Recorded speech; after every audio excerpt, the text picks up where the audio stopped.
Hey guys, it's Riley. We're doing the next interview for our interview series on my channel, and today we're going to be talking to an INTJ, Luke.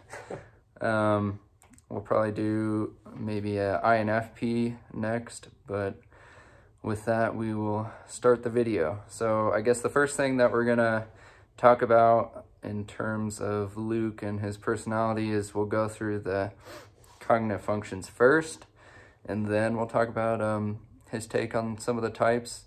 So with that, we're going to start with Introverted Intuition. Luke is another NI dumb. So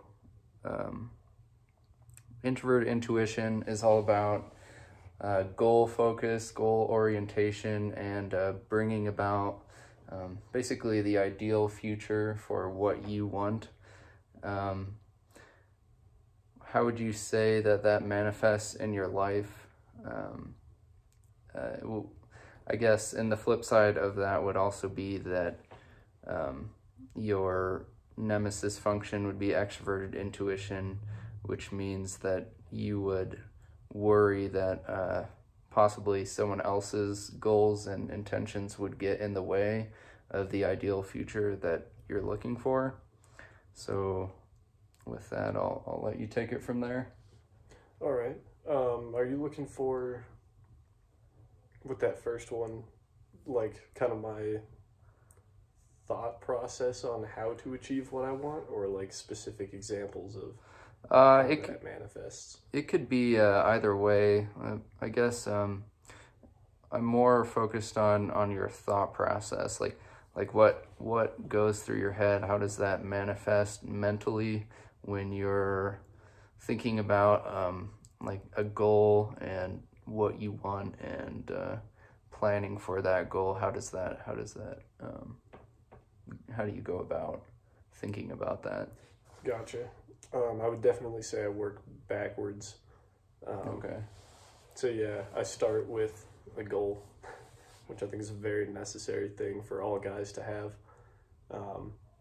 In any area of life. So just in general, start with a goal, define that goal very clearly, and then work backwards from that on how you achieve it, how to be most efficient with that, what exactly those steps are. As far as like how that applies to me career-wise, I'm on a plan right now. It's a 4-year apprenticeship, pretty straightforward. Doesn't take a whole lot of extra thought for me, but I'm glad that I have that very defined goal, which is getting my journeyman's license. Yeah, and it's just those 4 years of going to class, going to work, learning as much as I can, and just working hard at it. Sadly for that, there's not really a way to get around that 4 years. I can't really take a more efficient path. Yeah.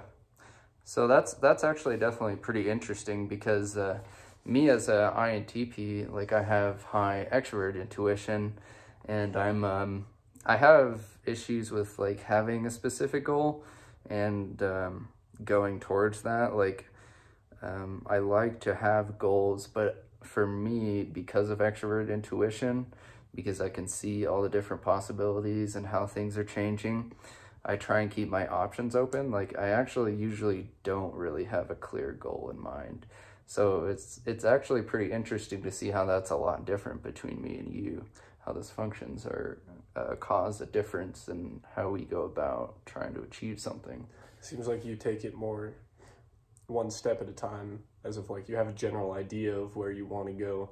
Yeah. You just take that first step and then make another decision. Exactly. Versus I'm like the opposite. Yeah.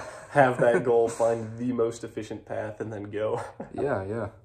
That makes sense. You kind of brought up like efficiency and effectiveness, which is where we're going to go next, just because those two things seem to go together with INTJs, is their introverted intuition paired with their extroverted thinking, which is linked with, I find that extroverted thinking users are usually like list people, and they're trying to use their thinking to achieve something, to be effective, basically, whereas an introverted thinking user isn't so interested in how to use the thinking, or it's not as clear to them. But for you, I always see that whenever you're taking in knowledge, you're always looking for the point. Like, you always want to know what am I going to do with this? Otherwise, I don't necessarily care. Yeah. Man, there's a lot. I kind of got to process that. Sorry, I guess I didn't make a clear question. There's just a lot in it that, Right. like, I do want to go into that. Yeah. But yeah, I don't know if my brain can handle all that at once. What was the So first part of what you were saying there? Okay, so let's just start with when you pair introverted intuition, like your goal, with extroverted thinking, how does that manifest? Like, that would, I guess, how do you use your extroverted thinking to plan for a goal? Okay. And the extroverted thinking is picking up on other people's thinking? Yeah, so it's linked with picking, like, inductive reasoning, picking up on other people's thinking, but it is also focused on, like, effectiveness and efficiency. It's very, yeah, effectiveness. So, like, using my surroundings, how do I turn that into an efficient plan to get to where I want to go?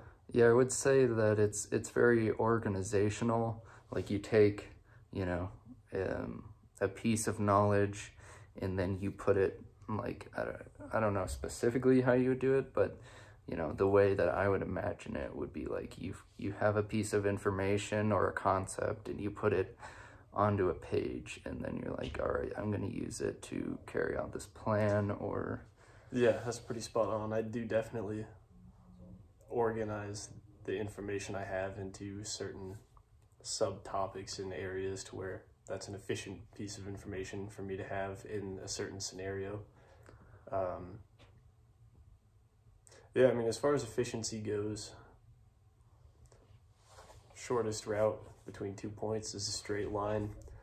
So using kind of that extroverted thinking of, like, okay, what are my surroundings? What are the tools I have at my disposal? Whether that be knowledge, other people, whatever it is, spending time thinking about how I'm going to get from point A to point B. I think it was Abe Lincoln that said if I had an hour to cut down a tree, I'd spend 45 minutes sharpening the axe. But yeah, work smarter, not harder. yeah, Think about what you want, and once you've got that goal defined, like, plan out your steps. See how you're going to get from point A to point B. And if it takes a little extra time to have that good plan, it's better to take the time and only move forward from that point, in my mind, than to take a couple steps and be like, maybe retrace it. I'm not very big on trial and error. Of course, some of that's unavoidable. right. But yeah, I mean, the more concise and clearly planned out your life is, you're not going to run into as many obstacles. Yeah, I guess a common trope that I see is, like, the trope of the INTJ staying up all night because he has to plan the next 10 years of his life. Hitting a little too close to home. But yeah, I definitely, I find myself wishing that I had a little more of that a lot of the time, because for me, I can get too caught up in not even actually using my knowledge to do anything necessarily. So I can definitely appreciate that about the NTJs, is their extroverted thinking and their efficiency, you know, their focus on effectiveness, I guess I would say. And I would say most people, at least that I've encountered, that meet people who are highly efficient and have a clear plan, they would assume that they would be very uptight, very like, okay, we need to stick to the schedule. For me, I don't think it manifests that way. Definitely not all the time. I mean, sometimes, sure. But because I have a plan and a clear vision of what it is that I want and how I'm going to achieve it, because of that, I find myself less worried about things that pop up. I'm a little more laid back about whatever happens. Because I know, like, okay, well, that was a setback, but I know where I'm going. I know what my next step is going to be. Yeah. No, that definitely makes sense.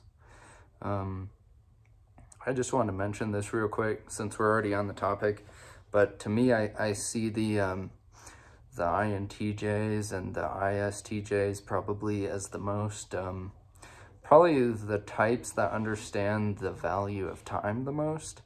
And I definitely, I get that with you. Like, I don't have like a whole ton of experience with you, but to me, you come off like you know the value of time and you're not here to waste time. Like, you want to get something done. You don't want to dilly-dally. Yeah. At the same time, it's not all work and no play. Like, I do see the utility in setting aside time to do nothing. Right. Relax, have some fun. But yeah, like, that is a set amount of time generally. And in the back of my head is, all right, when are we getting back to it? Something efficient. Doesn't necessarily have to be one topic, but even if it's just time to, like, think something through. Yeah. Sometimes I'm like, okay, I need to set aside an hour and really think about this, figure out what I think. The longest period of time that happened, I kept a kind of like a journal for 2 years of my life, freshman and sophomore year. I kept going back and forth between two different opinions of something that mattered a lot to me. Okay. I was like, okay, this is not okay. Like, I need to figure out what I want so that I can be efficient. Yeah. Because otherwise I'm working one way and then the next week I'm working back the other way. And I was not okay with that. So yeah, I kept a journal for 2 years, just like recording your thoughts, my thoughts, arguing with myself. And then at the end of that, I kind of assessed it and was like, okay, here's what I actually want. Yeah. And I think that was important. I wish it wasn't 2 years. That's a bit long. But I definitely put a lot of value in setting aside time to just process things. Yeah, that makes sense. Just a question that popped up in my mind real quick. Have you read a lot of Nietzsche? Not as much as I want. No, I don't have any books. Because he is an INTJ. Is he really? He is an INTJ. Goodness, my head just expanded. And what you were saying about, writing your thoughts down on this topic, I was like, oh, I wonder if, I feel like that's how Nietzsche was, What? Okay. I don't actually know too much about Nietzsche. Yeah. After I finish the Archetypes in the Collective Unconscious and also Ion, after that, I think I want to get into Nietzsche. Yeah. Awesome. We could talk about Jung probably after we go through the cognitive functions a little bit, because Luke's definitely pretty into Jung and has read a lot of Jung. I admire that man. But, so the next cognitive function is Introverted Feeling. Now, this is another judging function for you, just like Introverted Intuition. I just wanted to ask how that has developed for you personally. Like, how does that manifest? Introverted Intuition. So that would be... Introverted Feeling. Oh, my bad. Trying to think of what that is. So that would be my own internal views on how I feel or how others feel. How you feel, yeah. It's very... you have your own... and especially because INTJs don't, like, their blind spot is extroverted feeling. They really don't get their morals or ethical values from other people. Yeah. It's very, very much so. Very individualistic. So I was just wondering how that's been, or, how you think about that. This is very much still a developing point in my life for that specific trait. Yeah. So I don't really have like a concrete answer for you, but I can tell you what I'm kind of interested in right now as far as that goes. Yeah, sure. I mean, yeah. Sorry, did you have a comment? No, no. Okay. Wondered if I cut you off with my No, you're good. So, there's this guy I found on YouTube, Alan Watts. Have you listened to know who you're talking about. Yeah, he's got some interesting things, and I would classify him as kind of a Buddhist in a way. Yeah. Less focused on Buddha as a person or an idea, and very much interested in the yin and yang, two sides of the same coin. Not in a way that causes you to expect one thing, like karma, not in the sense of I did something good, I'm going to get something bad, or I did something good, I deserve something good, or something good happened, next is a bad thing that's going to happen.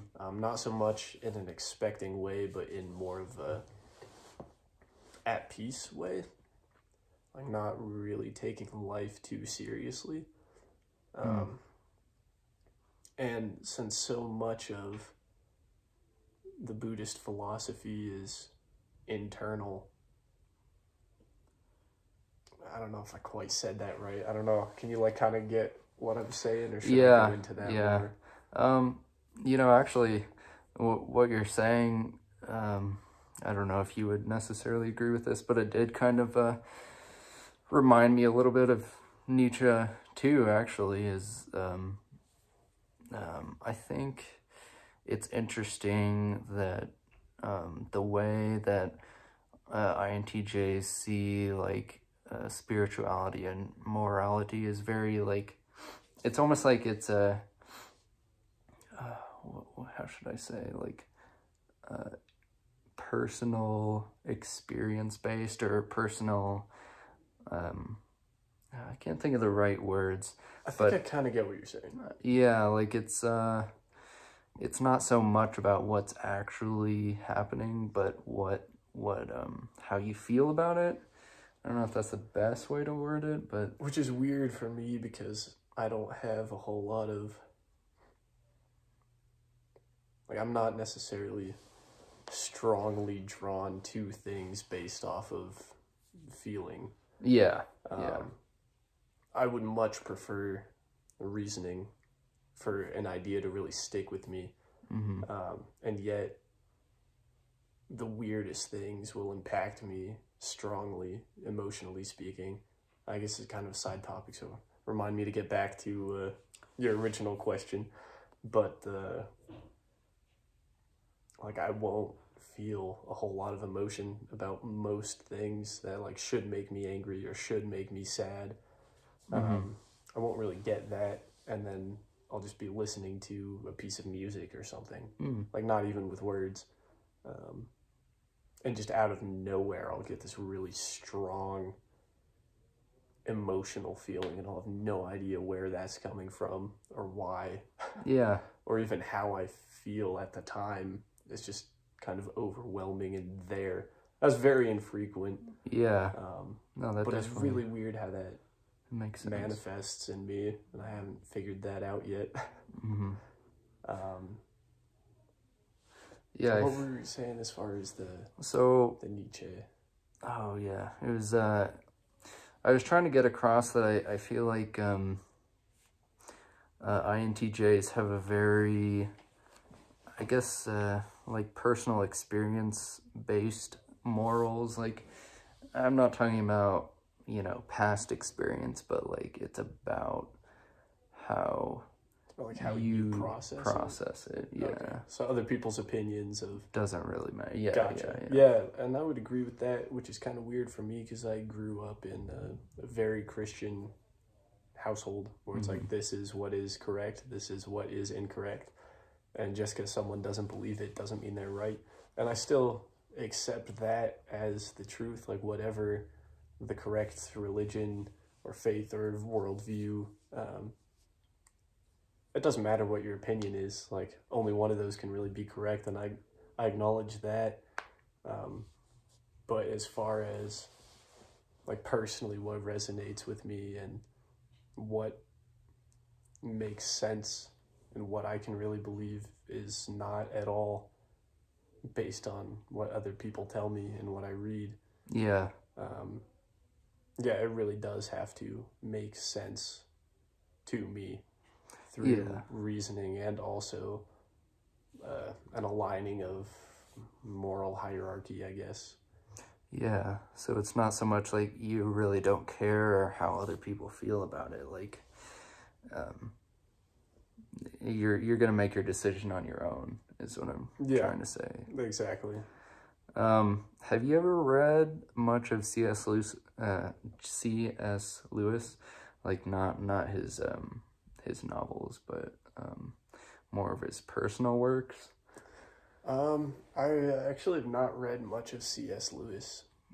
Like, I can appreciate what he wrote as original. Yeah. But honestly, most of his stuff doesn't interest me too much. I read the Narnia series, and I did my senior thesis on The Great Divorce. Oh, okay. Which I would recommend. I actually really enjoyed that one. But yeah, have not really gotten too much into C.S. Lewis. Yeah, I was just wondering, because actually C.S. Lewis is also a INTJ, and I thought it was kind of interesting because he does have like a lot of, like he's going through a lot of turmoil, especially in his book after his wife dies and such. But the thing is, like, no one else really saw it. Like, he didn't really feel the need to talk to anyone else about it. Like, it was about him at war with himself to an extent. It was kind of like that. Yeah. So I thought that kind of made sense as him being an INTJ. I think that would be, like, to me, it's not a problem. I don't see that as a negative thing. But I think most people would see that trait in INTJs as a negative thing. I've been told that I bottle things up, which I disagree with. In my point of view, it's not bottling up things, it's just processing them on my own. Yeah. Which is something I very much prefer. It's not that I don't trust other people to share this information with. It's not that. I think that I can come up with a pretty solid conclusion on my own. I know that I don't have to. It's not that I don't care what other people have to say, but if I can't understand and agree with, through reason, their argument for what they're saying, then it doesn't matter to me. I can't believe what they're saying unless there's that really strong, clear argument of, this is why I'm right. Yeah. No, that definitely makes sense. That's actually really interesting.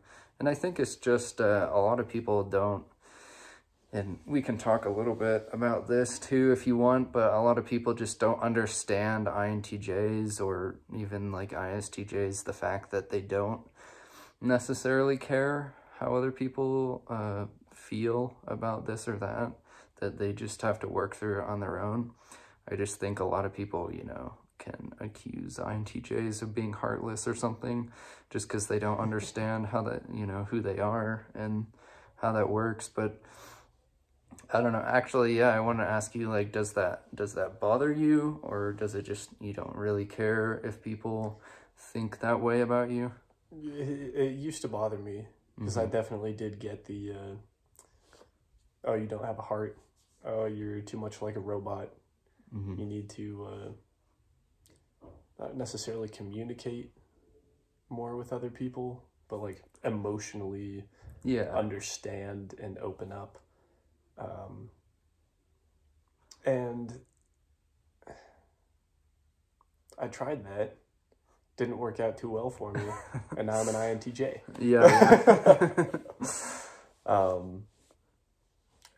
Man. I don't know how to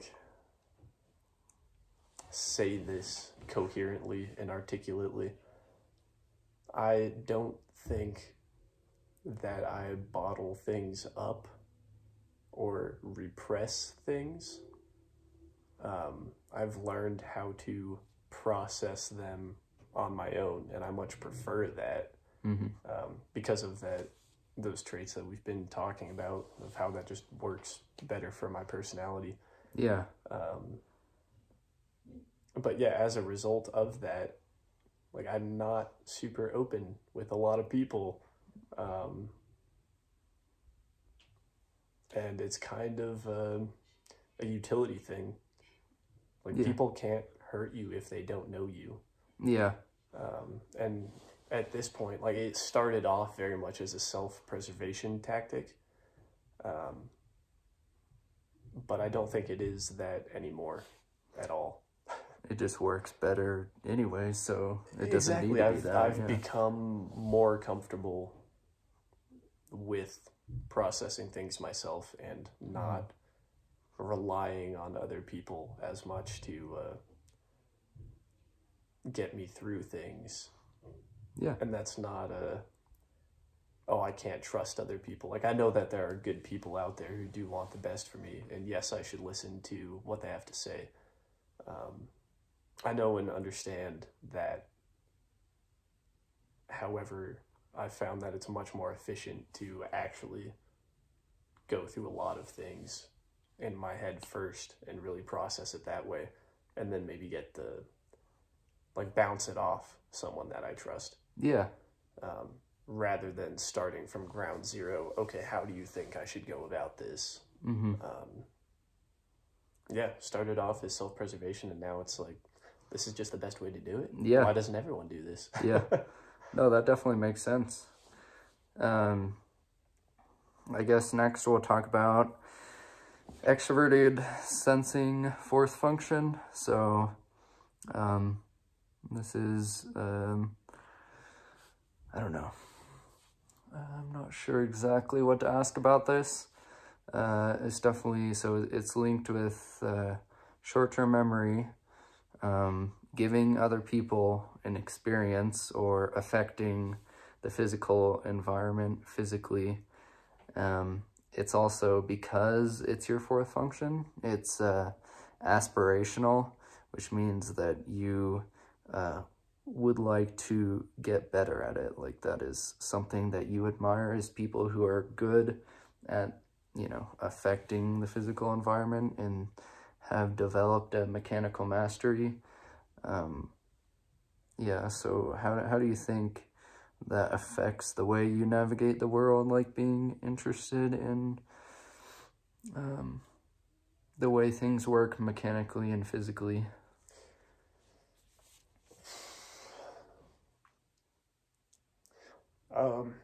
I definitely admire people with long-term memories, because I don't have that at all. Yeah, I'm really bad with memory. And you and I were talking about a little earlier. Do you want to explain that? I actually got to blow my nose really quick. Oh, okay. So if you want to talk about that really quick, I'll be right back. Yeah, so me and Luke were talking earlier about something that I was thinking about.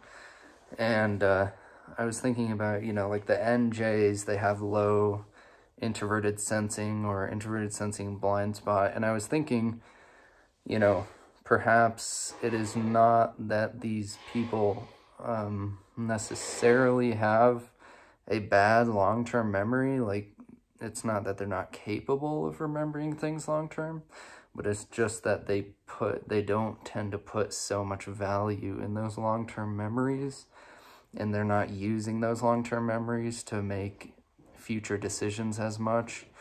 So, that's just a theory of mine that I was thinking about. But Luke, of course, is an NJ and has low introverted sensing, which means he doesn't necessarily,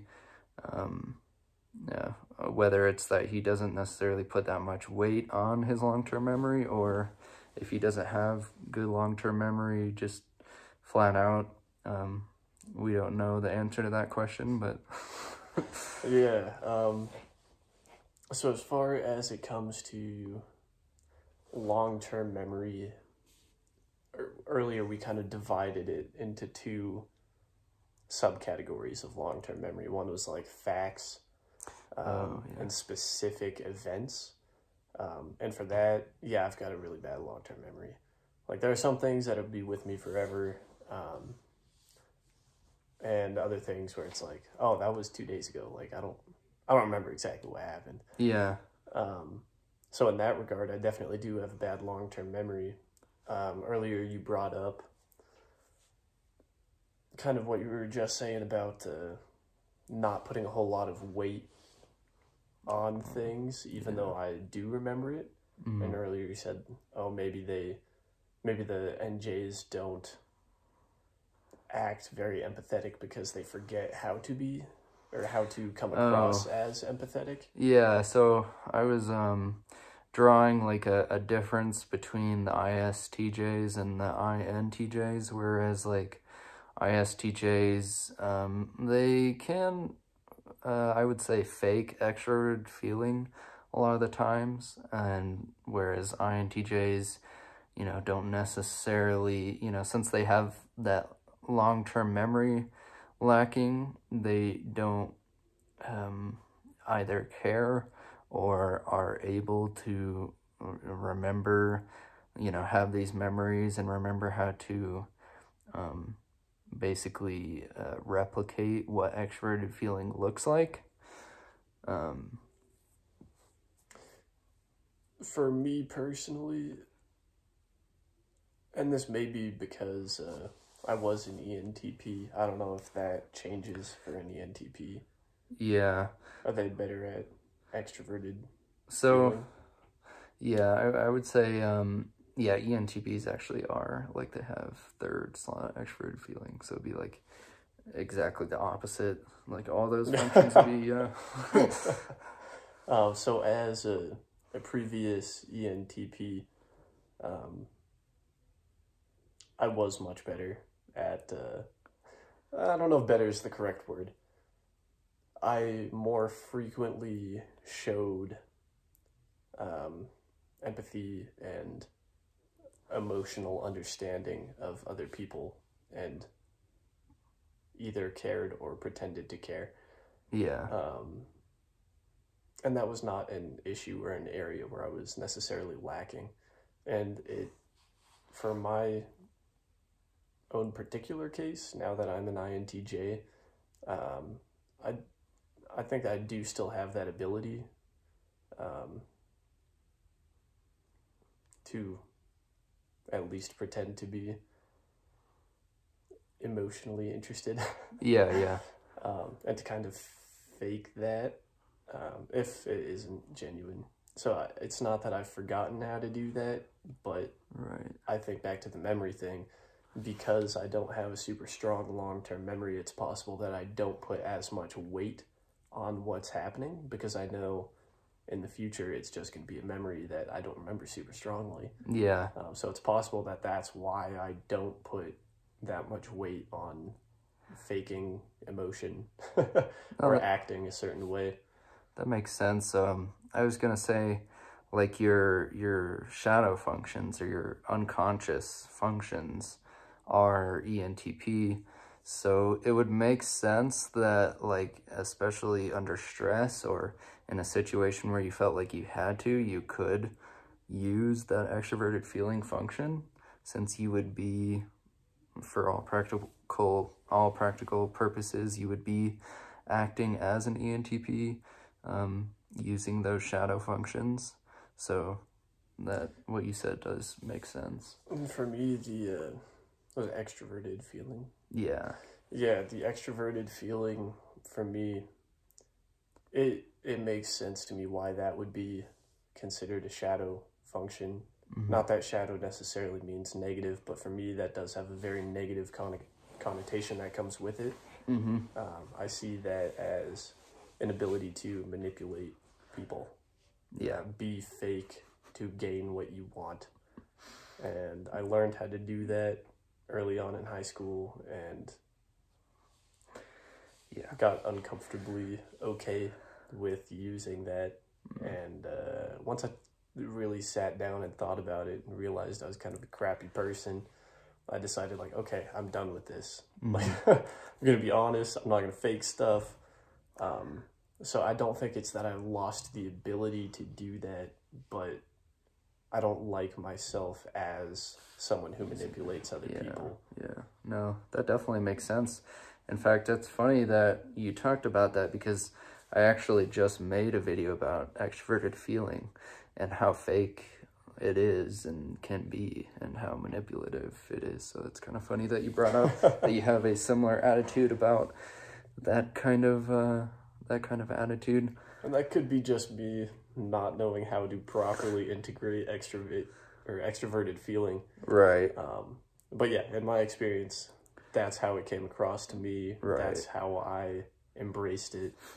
And that's why I'm very much against that being a part of me now. being fake and such. Like, I think, it can be properly used, of course, but, if you're talking about INTJs and INTPs, since they're not, heavy feelers or anything, it can feel very fake and can make them feel phony, and, they are possibly being phony by using it, and it's not natural for them, so it does make sense. And back to what you said about, like, being called heartless and too much like a robot, I honestly take that kind of as a compliment because of my negative feelings toward extroverted feeling. Yeah. I see that as, I can come across as an a-hole, but you're getting the truth. Like, I'm not trying to hurt you necessarily, and if I do, it's very upfront and much easier to deal with than being toyed with and manipulated. I didn't enjoy that when I was going through that, and would have much preferred a straight up approach. Yeah. So yeah, when I hear that, like, oh, you don't have a heart, blah blah blah, to me it's saying you're saying exactly like you're not afraid of saying what could be a hard truth. Yeah. Instead of sugarcoating it and using it to your advantage, you're just throwing it out there like, I'm shooting myself in the foot here, but here's what I have to say. Exactly. Yeah, no, that definitely makes sense. But I guess now we'll start going over some of the other Luke's opinion on some of the other types. I know you'd mentioned that you want to talk about ESFJs. Do you want to start with ESFJs or ESFJs? Your mom and your sister. Oh, yeah. Oh man, we can start somewhere else, but there's just so much. And it's weird. So both my mom and my sister are ESFJ, and definitely dash T's. I know you don't care about the dash T's. They're very high in neuroticism. Yeah. And it's interesting because I've got two totally different relationships with them. Love them both, but the way we interact is very different. I think some of the clashing between them comes with I gave them both Big 5 tests, and they're both highly neurotic. My mom is much more grounded in traditional values, versus my sister is much more open-minded. So I think just that one trait difference really can cause some issues there. Yeah. Me, who's not as into the traditional values or as open as my sister, kind of a middle ground, I've been able to maintain a good relationship with both of them. But yeah, the way we interact is very different. Were there any specific questions that you had for that? Maybe just one. Since we were already talking about extroverted feeling, so like ESFJs, they have extroverted feeling as their top function. That makes a lot of sense.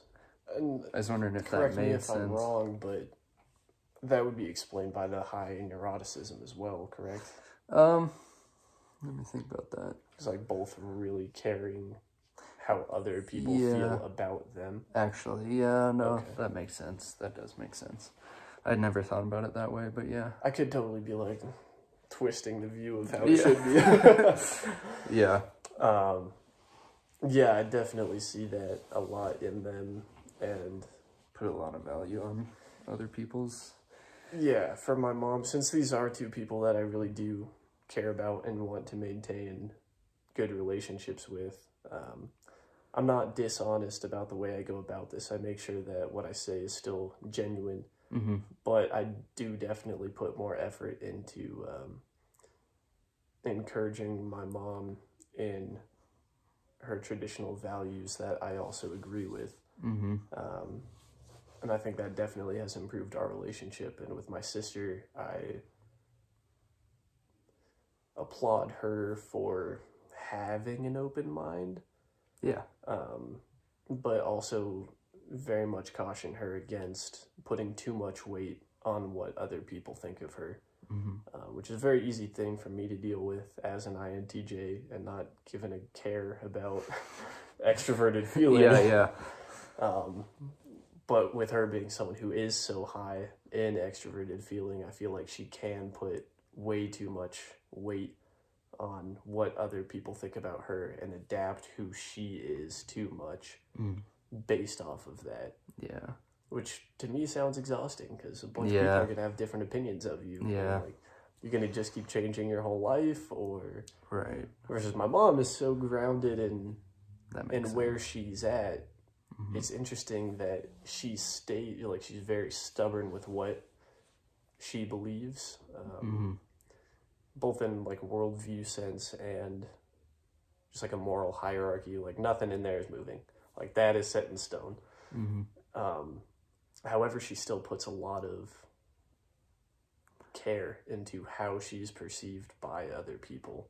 Yeah. And that also sounds very exhausting, to care what other people think, but also not be willing to change, which I don't necessarily think is a bad thing. I'd put a decent amount of value in a rooted tradition and traditional values. Yeah. But she takes it a little further than I do. Yeah. I solve both these problems by not caring. Yeah. So I guess, I don't know, did you have a preference of what other type you'd want to talk to? Because you probably really only have time for probably one more.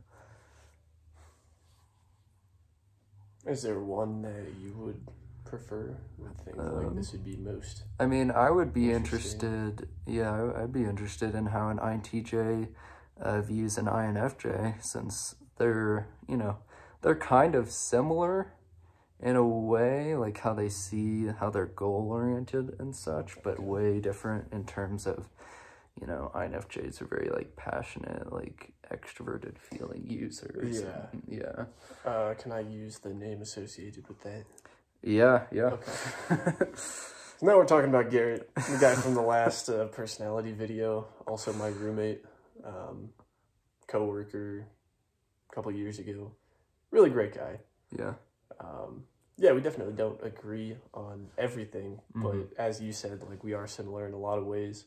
It's only that one letter that separates us, but you can definitely see that clearly.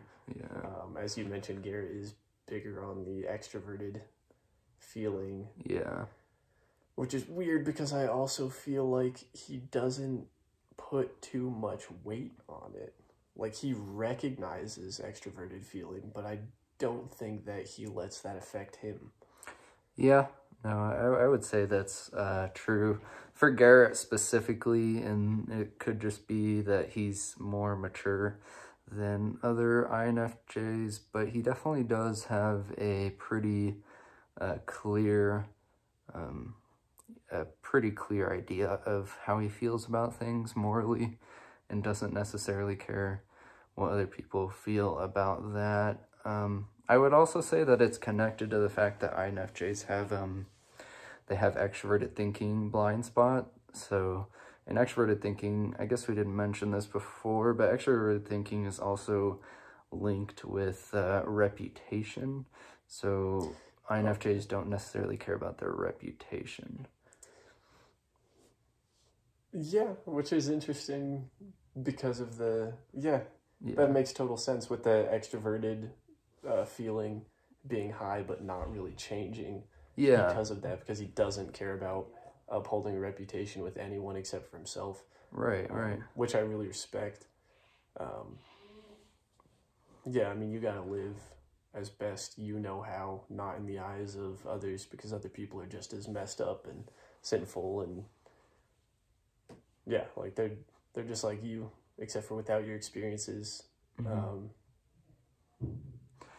But yeah, they've got no hand up on you. You're kind of on the same playing field, so live the best you know how to do by your own. Like, make sure you can look in the mirror and not run away from what you see. I would say the difference that I see most between me and Garrett is he will jump to a moral conclusion much faster than I will. Yeah, I would definitely say that's true. I don't really know how to illustrate that. Yeah. Oh yeah, he'll get to a place and be like, no, this is wrong because morals. And I'll agree with what he has to say. Again, we're similar in a lot of ways. We get to the same point. But I think our process of getting there, I think that F versus N really does kind of separate those two things. Right. I think INFJs definitely do jump to moral conclusions pretty quickly, which is interesting that you mentioned that. Let me think. So to me, it sounds like you guys have potential to clash because of your similarity sometimes, but that, you know, you guys definitely have like a mutual respect for sure, and that you guys usually end up agreeing. Like you agree in the end, but not necessarily of how to get there. Yeah. I think there's kind of a libertarian moral respect, I guess. Or like we respect each other's right to their own moral hierarchy. Yeah. Yeah, so the clashing kind of got me curious. How do you see us clashing? Like, how does that look? I wasn't saying that I've ever seen you guys clash. I was just saying that I could see that happening. Okay. I don't know. Like, is that? I mean, we haven't like gotten into like a fight or anything. Yeah. I mean, we have our disagreements. Well, I'm curious because I'm like, ooh, you know, that clash just is interesting. I could just see the similarity clashing. Like, say for instance, you guys were working together and you had like, you know, different goals in mind of where to go next. I could see, you know, both of you trying, you know, not giving up your view of what the goal should be or something like that. Yeah, now that you mention it, yeah, I can think of a couple times where that's happened. But we get along really well, so we'll usually find either common ground or one of us will be like, I don't feel like making this a big deal. Yeah. And I wasn't trying. Let's be clear, I wasn't trying to start a fight here. Fine. Yeah, no, not at all. I was just curious. Because that would be useful information to have. Because we do live under the same roof. Yeah. So any preparation for defusing situations would be good. Not that I foresee any, like, things have gone really well. Yeah, it seems like they've gone really well. I guess this video is running pretty long, so we'll just ask an ending question here. I'm going to ask you the same thing I asked Garrett, which is, do you have any advice for INTJs out there who are watching this? Life advice, things that are specific to INTJs?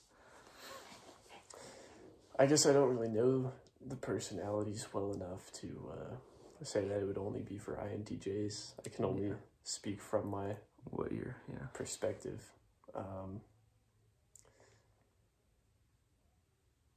I would say, man, this is going to be pretty much word for word Jordan Peterson, who got it from Jung.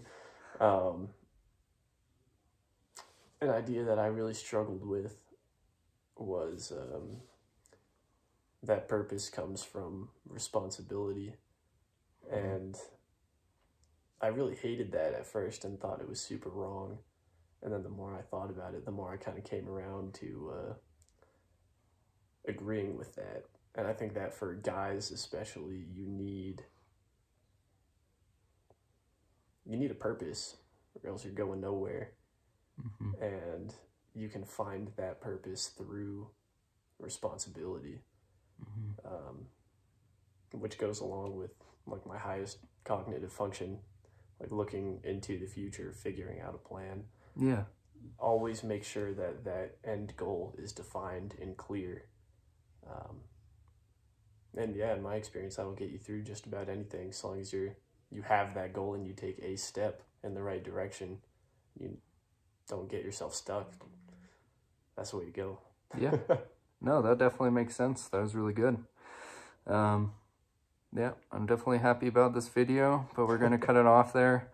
I'll see you guys next time. We'll have another interview. Not sure what type, but see you guys next time.